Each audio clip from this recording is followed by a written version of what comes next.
तन्मय की। तन्मय आखिरकार सांसों की जंग हार गया। 85 घंटे की मशक्कत के बाद आज सुबह जब बोरवेल से तन्मय को बाहर निकाला गया तो जो एक उम्मीद जगी थी, पर दुखद खबर आई कि तन्मय नहीं रहा। इसके अलावा आज एमपी को कौन सी बड़ी सौगात केंद्रीय मंत्री नितिन गडकरी देने वाले हैं वो आपको बताएंगे।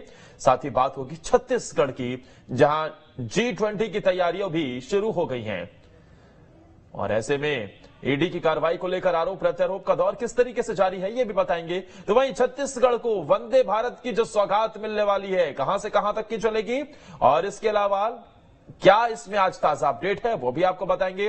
साथ ही बात होगी भारत और बांग्लादेश के बीच तीसरे और आखिरी एक दिवसीय मैच की भी।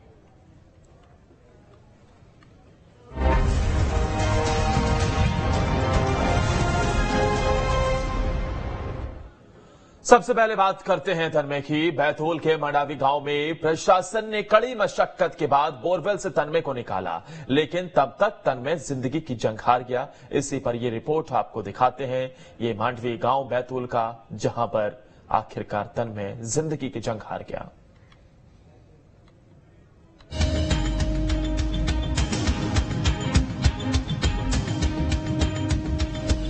मध्य प्रदेश के बैतूल में 6 साल का मासूम तन्मय अब नहीं रहा। प्रशासन ने 80 घंटे से ज्यादा का रेस्क्यू किया और तन्मय को बाहर निकाला, लेकिन तब तक वो दुनिया को छोड़कर जा चुका था। उसका शरीर बेजान था, सांस थम चुकी थी और वो जिंदगी की जंग हार गया था। इस मां ने अपने लाल को हमेशा के लिए खो दिया। अभी तो 5:30 बजे उसे लाया गया। हमें तो वहाँ पर भी खबर नहीं थी कि मतलब यूं कि ऐसी पोजीशन पर आके खड़े हैं। जब यहाँ पर अंदर गाड़ी गई उसके बाद हमें कंफर्मेशन हुआ कि मतलब यूं कि ये सब सिचुएशन इतनी क्रिटिकल हो गई। प्रशासन तो अपना काम कर ही रहा था, है ना। उसमें अब जो भगवान को मंजूर था वही हुआ, अब अपन उसमें कुछ नहीं कर सकते। प्रशासन ने जैसे ही रेस्क्यू कर तन्मय को बाहर निकाला, फौरन उसे अस्पताल ले जाया गया। एक आस थी कि कहीं सांस चल जाए, लेकिन मासूम ने अपनी मां की गोद को सूना कर चला गया। उसने पहले ही जिंदगी को अलविदा कह दिया। डॉक्टर साहब से जो बात हुई है उन्होंने बताया चेस्ट कंजेशन की वजह से तन्मय की डेथ हुई है। लगभग हम लोग का ऑपरेशन लगभग 85 आवर्स चला और एनडीआरएफ की टीम, एसडीआरएफ की टीम, होमगार्ड, लोकल प्रशासन, लोकल पुलिस सभी के समन्वय से उनको बचाने का प्रयास किया गया। पर आज सुबह 6 बजे जब उनका शरीर निकाला गया तो बड़ी दुखद ये घटना है और उनकी मृत्यु हो चुकी थी। 6 दिसंबर 2022 दिन मंगलवार इस मां के लिए कभी ना भूलने वाला दिन हो गया, क्योंकि इसने अपने इकलौते चिराग को खो दिया। कैसे क्या हुआ? मंडावी गांव में 6 दिसंबर को तन्मय बोरवेल में गिरा। खेलते खेलते तन्मय पड़ोसी के बोरवेल में गिर गया। एनडीआरएफ, एसडीआरएफ की टीम मौके पर पहुंची। एनडीआरएफ और एसडीआरएफ ने रेस्क्यू ऑपरेशन चलाया। 80 घंटे से भी ज्यादा समय तक रेस्क्यू ऑपरेशन चला। चट्टान और पानी रेस्क्यू में बाधा बनी। 10 दिसंबर शनिवार की सुबह तन्मय को बाहर निकाला गया। बाहर निकालने के बाद तन्मय को अस्पताल ले जाया गया, जहाँ डॉक्टरों ने उसे मृत घोषित कर दिया। कलेक्टर अमनबीर सिंह बैंस ने कहा कि बोरवेल 400 फीट गहरा है। बच्चा करीब 39 फीट की गहराई में फंसा था। सीएम ने तन्मय की मौत पर गहरा दुख व्यक्त किया है। उन्होंने ट्वीट करते हुए लिखा, अत्यंत दुखद कि बैतूल के मंडावी गांव में बोरवेल में गिरे नन्हे तन्मय को प्रशासन के अथक प्रयासों के बाद भी नहीं बचाया जा सका है। ईश्वर से दिवंगत आत्मा की शांति और परिजनों को ये वज्रपात सहन करने की शक्ति देने की प्रार्थना करता हूँ। ओम शांति। दुख इस घड़ी में तन्मय का परिवार स्वयं को अकेला न समझे। मैं और संपूर्ण मध्य प्रदेश परिवार के साथ है। राज्य सरकार की ओर से पीड़ित परिवार को 4 लाख की आर्थिक सहायता दी जाएगी। ईश्वर दिवंगत आत्मा को अपने श्री चरणों में स्थान दे। विनम्र श्रद्धांजलि। तन्मय को बचाने और उसकी सलामती के लिए दुआओं का दौर चला। बच्चों से लेकर बड़ों ने मासूम के सुरक्षित बाहर निकलने की कामना की, लेकिन शायद भगवान को कुछ और ही मंजूर था। दुआओं ने भी अपना असर नहीं दिखाया और तन्मय जिंदगी से चला गया। तन्मय अब कभी वापस नहीं आएगा। इस मां का दर्द अब कभी कम नहीं होगा, लेकिन बोरवेल को खुला छोड़कर रखने वाले इस हादसे से क्या सबक लेंगे, ये तो आने वाला वक्त बताएगा। Team news state. बैतूल में बोरवेल हादसा कोई नया नहीं है, लेकिन उससे पहले भी कई ऐसे हादसे हुए जिस पर सुप्रीम कोर्ट ने एक्शन लेते हुए गाइडलाइन जारी की, लेकिन आज तक उसका पालन नहीं किया गया।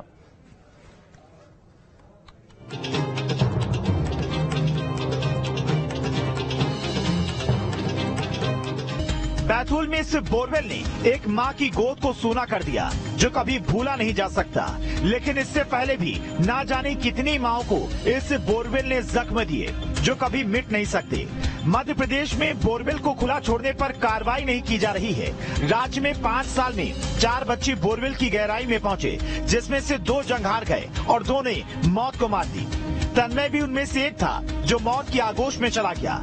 हालांकि बोरवेल हादसों को रोकने के लिए 12 साल पहले सुप्रीम कोर्ट ने गाइडलाइन जारी की थी, लेकिन प्रशासन ने इस पर अमल नहीं किया। नतीजा ये रहा कि बोरवेल में गिरने की घटनाएं जारी रही। सुप्रीम कोर्ट की गाइडलाइन पालन होता तो बच जाती बच्चों की जान। सरपंच कृषि विभाग के ऑफिसर मॉनिटरिंग करें और खुले बोरवेल बंद कराएं। कलेक्टर और ग्राम पंचायत को लिखित सूचना के बाद बोरवेल खोदे जाएं। बोरवेल खुदाई वाले स्थानों पर साइन बोर्ड लगाए जाएं। बोरवेल कुएं की तार फेसिंग की जाए। बोरवेल के पाइप के चारों ओर 0.30 मीटर ऊंचा प्लेटफॉर्म बनाया जाए। बोर के मुहाने पर स्टील की प्लेट वेल्ड की जाए या नट बोर्ड से कसा जाए। सूखा बोर खुला न छोड़ा जाए, उसे स्थायी रूप से बंद कर दिया जाए। तन्मय से पहले बोरवेल में गिरने के 4 मामले सामने आए थे, लेकिन शायद बोरवेल मालिकों ने सबक नहीं लिया, इसलिए अभी भी कई बोरवेल खुले पड़े हैं। बोरवेल के अब तक मामले 10 मार्च 2018 में देवास के खाती गांव में हादसा। 4 साल का रोशन बोरवेल में गिरा। 34 घंटे बाद उसे सुरक्षित बाहर निकाला गया। बोर मालिक पर केस दर्ज, वसूली नहीं, 2 साल की सजा सुनाई। 4 नवंबर 2020 में निवाड़ी जिले में हादसा। सैदपुरा में 4 साल का प्रहलाद बोरवेल में गिरा। बच्ची की रेस्क्यू के दौरान मौत। बोरवेल मालिक पर नहीं हुई कार्रवाई। 28 फरवरी 2022 में दमोह में हादसा। बरखेरा में 3 साल का प्रिंस बोर में गिरा। बच्चे को सुरक्षित जिंदा बाहर निकाला गया। खर्च की वसूली नहीं, न केस दर्ज हुआ।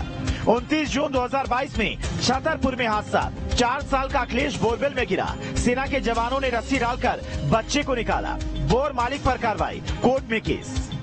वैसे तो नियम है कि बोर मालिक से रेस्क्यू की राशि की वसूली की जाए और केस दर्ज होना चाहिए, लेकिन ऐसा आज तक नहीं हुआ। 4 में से 2 मामलों में बोर मालिक पर केस दर्ज नहीं किया गया, लेकिन सवाल है कितने हादसे होने के बाद और कोर्ट की गाइडलाइन के बाद बोरवेल को बंद क्यों नहीं किया जा रहा है? क्यों लापरवाही बरती जा रही है? आखिर इस पर कब कार्रवाई होगी? क्या आगे फिर कोई तन्मय इसमें गिरकर अपनी जान न गंवा दे? Team news steam.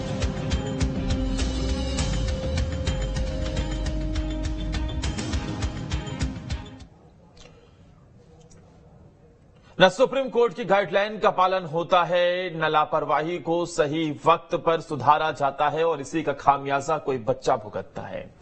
मेरे साथ मेरे सहयोगी जितेंद्र सीधा जुड़ गए हैं बैतूल से। जितेंद्र, आखिरकार रेस्क्यू ऑपरेशन तो हो गया, लेकिन तन्मय की जिंदगी नहीं बच सकी।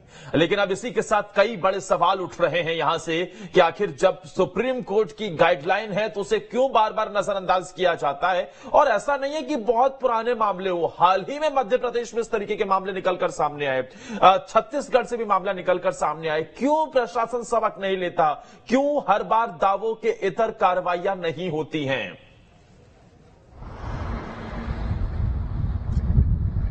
बिल्कुल, देखिए, अगर हम इस सभी मामलों पर अगर बात करें तो वाकई में कहीं ना कहीं एक बड़ी जो कार्रवाई है वो अब ऐसा लगता है कि राज्य सरकार को कहीं ना कहीं करनी चाहिए। क्योंकि देखिए, अगर राज्य सरकार कोई बड़ी कार्रवाई नहीं करेगी तो इस तरह के जो मामले हैं मध्य प्रदेश में हम देखते जा रहे हैं कि लगातार इस प्रकार के जो मामले सामने आते हैं, इसी तरह से आने वाले समय जो मामले हैं वो और भी आपको नजर आएंगे, क्योंकि ना तो राज्य सरकार का इस ओर ध्यान है और ना किसी प्रकार से कोई कार्रवाई की जा रही है। अभी वर्तमान में हमने देखा कि किस प्रकार से तन्मय एक बोरवेल में घुस जाता है। 38.500 मीटर की जो दूरी थी वो मापी गई, उसको निकालने के लिए प्रयास किया गया, पूरी तरीके से रेस्क्यू ऑपरेशन चलाया गया। 80 घंटे से ज्यादा का समय हो गया, लेकिन मासूम को नहीं बचाया जा सका। तो कहीं ना कहीं देखिए, इसमें जो लापरवाही है वो कहीं ना कहीं उन अधिकारियों की, उन जिम्मेदारों की भी बनती है जिनके पास इस पूरी चीज का कहीं ना कहीं एक पावर होता है। यानी कि सुप्रीम कोर्ट की जो गाइडलाइन है उसके मुताबिक उन तमाम अधिकारियों को इस पर जवाब देना चाहिए और कुछ ऐसी कार्रवाई करनी चाहिए कि कहीं ना कहीं आने वाले समय में मध्य प्रदेश एक मिसाल बने। आप देखिए, हम देखते हैं कि खेतों की जब नपाई होती है तो उस दौरान पटवारी को फील्ड में उतरना पड़ता है। पटवारी के बाद अगर हम बात करें तो तहसीलदार को फील्ड में उतरना पड़ता है। तहसीलदार के साथ ही आरआई होते हैं, तो कहीं ना कहीं ये वो अधिकारी होते हैं जिनका काम ही है कि वो जमीनों को जाके चेक करते हैं, देखते हैं। तो कहीं ना कहीं क्या इन अधिकारियों की जिम्मेदारी नहीं बनती कि अगर आपका जो बोरवेल है वो खुला हुआ है तो उसको पूरी तरीके से बंद कराया जाए। जिस भी गांव के अंदर वो जा रहे हैं उस गांव का पूरा एक जो रोड मैप है वो उनके पास रहता है, कितनी जमीन किसकी है, किसके पास कितनी जमीन है और किस जमीन के अंदर कितने बोरवेल बने हुए हैं, कितने ढके हैं, कितने ढके हैं। क्या एक राउंड इसका नहीं पड़ सकता? अगर ऐसा हो जाए तो वाकई में मध्य प्रदेश में आपको इस प्रकार की घटना होती हुई नजर ही नहीं आएंगी जब पूरे बोरवेल बंद कर दी जाएंगे।